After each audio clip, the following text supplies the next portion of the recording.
In 2012, a research ship sailed to an island that had been on the map for over a century. It was on Google Earth. It was on the world's official ocean charts. It had a name, and when the ship arrived at the exact coordinates, there was nothing there. Just open ocean and 1,400 meters of empty water below the hull. The island didn't exist. It never had. Today, 5 islands that lived on our maps for years, sometimes centuries, before somebody finally sailed out and proved they were never real.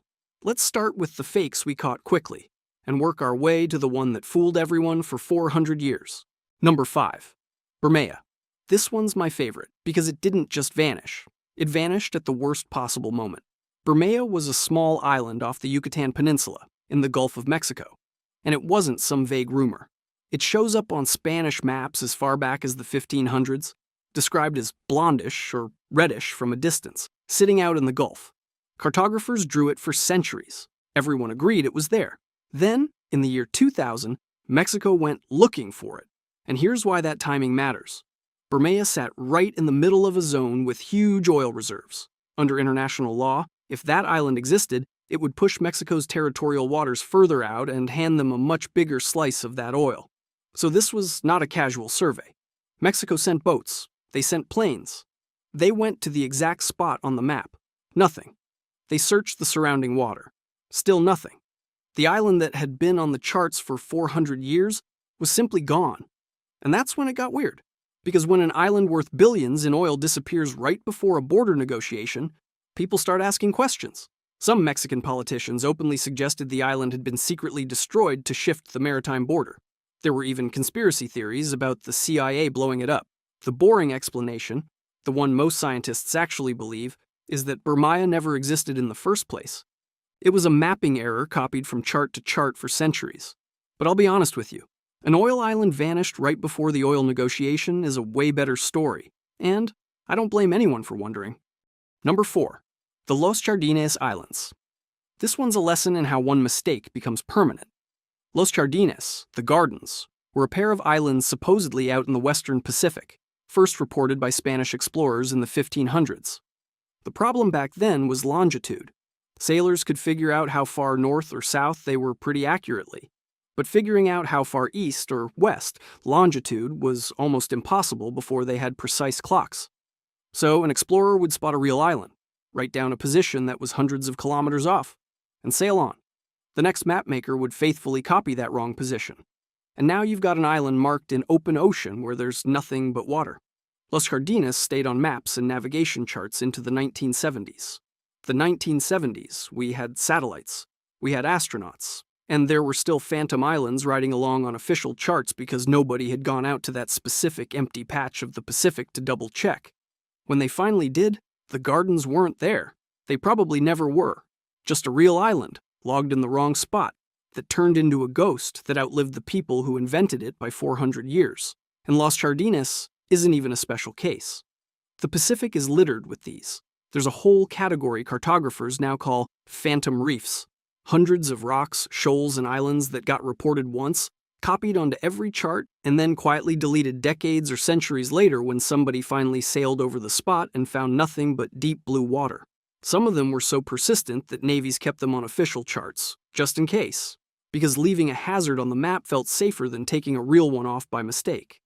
Think about that logic for a second. It was safer to keep believing in an island that probably wasn't there than to risk erasing one that was. Number 3. Sandy Island. This is the one I opened with, and it's the most modern, which is what makes it so unsettling. Sandy Island was marked in the Coral Sea, between Australia and New Caledonia. It had been on maps since around 1876, when a whaling ship reported it. It survived into the digital age.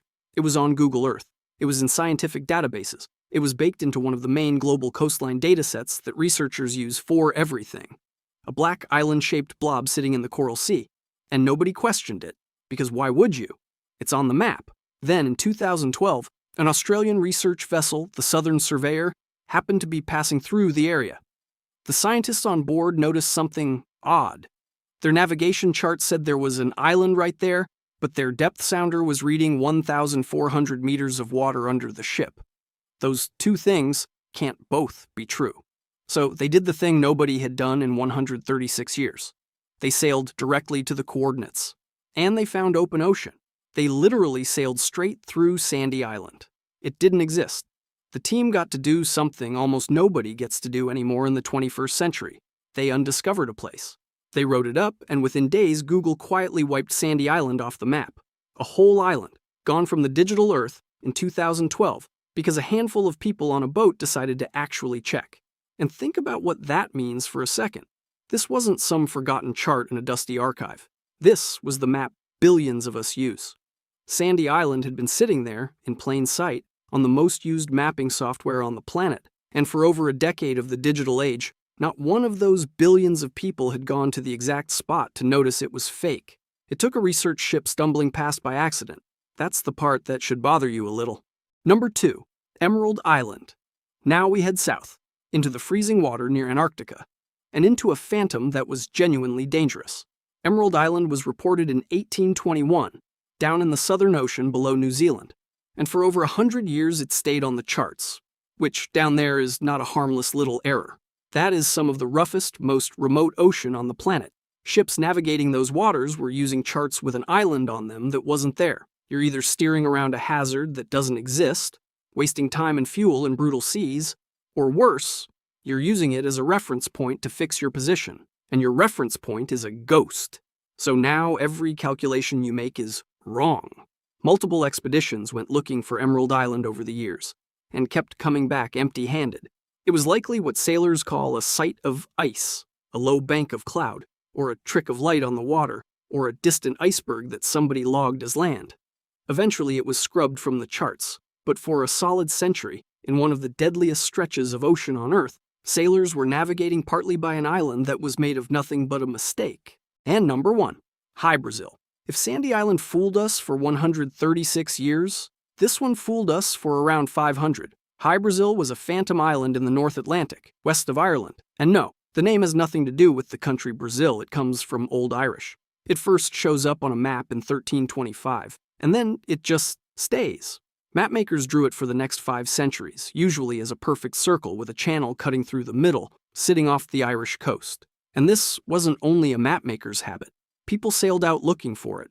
There are recorded expeditions in the 1400s and 1600s that set out specifically to find hy-brasil. One captain in 1674 claimed he'd actually landed there and met people. In Irish folklore, the island was said to be cloaked in mist, only becoming visible for one day every 7 years, which is a very convenient explanation for why you keep sailing out and not finding it. And people believed it. Hy-brasil wasn't just a dot on a chart. It grew a whole mythology. It was supposedly a paradise, a lost civilization, home to a race of advanced people or priests, depending on who was telling the story. Sailors came back with descriptions. Some claimed to have brought back gold and strange animals. The more people looked and failed, the bigger the legend got. Because if you can't find the magic island, well, that just proves it's hidden, right? It's a perfect loop. The failure to find it became the proof that it was real. It was on official British Admiralty maps, real, serious navigation charts, as late as 1865. That's not the Middle Ages. That's the era of steamships and telegraphs and photography. A mythical island from a 1325 map hung on until the 1800s, slowly shrinking and drifting around the charts as mapmakers got less and less sure, until finally someone had the confidence to just erase it. 500 years. That's the record holder. An island that existed on paper for half a millennium and never existed anywhere else. So, what's actually going on here?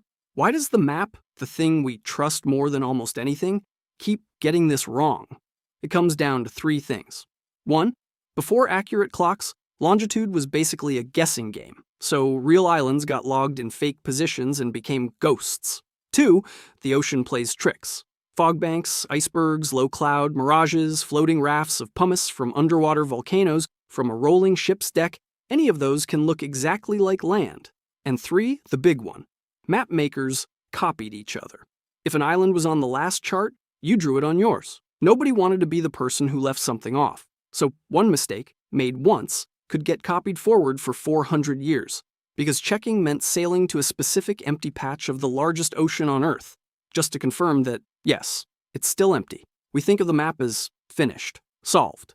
But no, The map you're picturing in your head right now, the one you completely trust, is almost certainly still hiding a mistake or two. We just haven't sailed out to the right empty patch of ocean to catch it yet. Somewhere out there, there's probably an island on your map that isn't real. We just don't know which one. Thank you so much for the kind comments. I read every single one. And subscribe if you want to keep undiscovering the planet with me.